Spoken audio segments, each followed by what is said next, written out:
I'm Mahdi Shaheeb Sher. My website is www.mahdishaheebsher.com.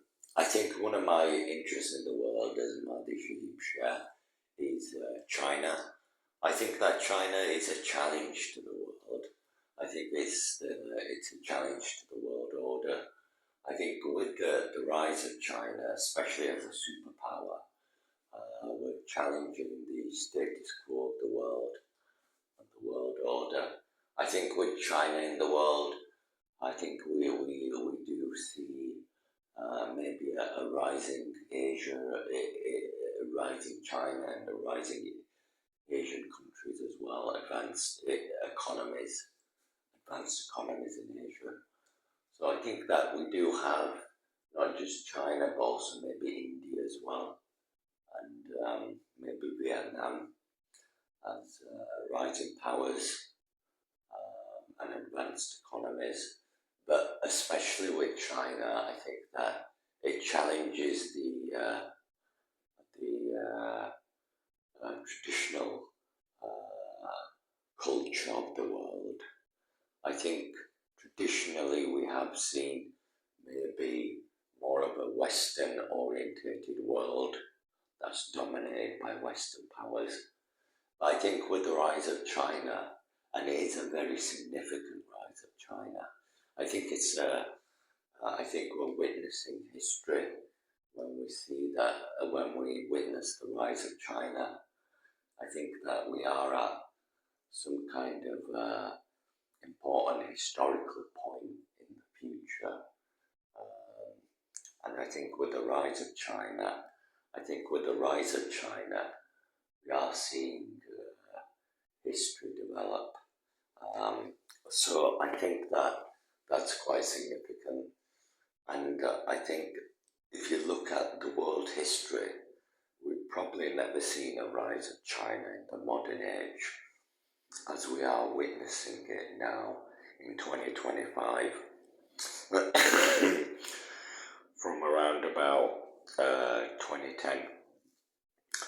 So I think it's the most significant change we've seen from China in maybe the past 2,000 years.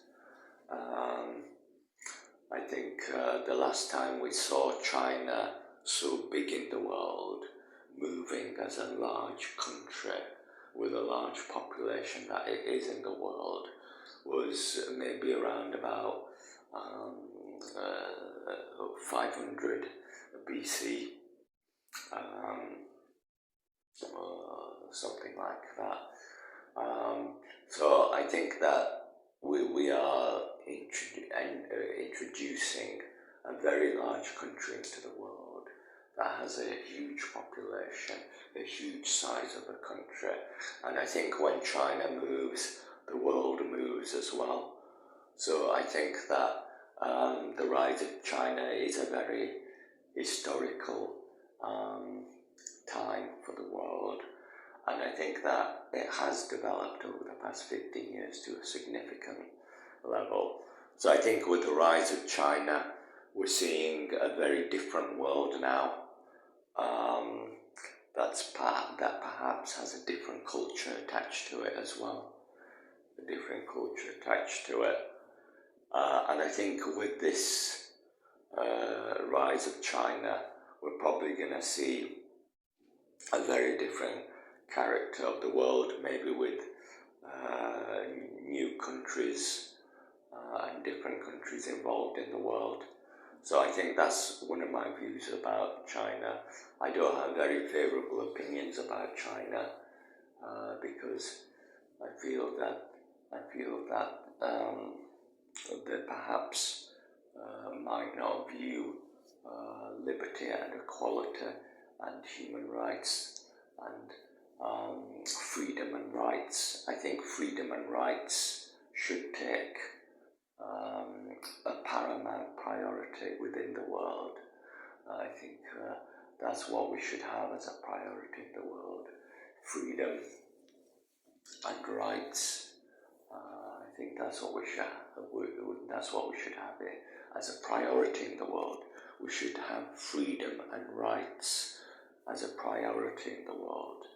So I think that's why I don't have very favorable opinions about China. So that's my view about that. I think that there's a lot of countries in the world, all around the world, that do place freedom and rights as a priority in the world. And I think that's the best objective of the world, to place freedom and rights as a priority in the world.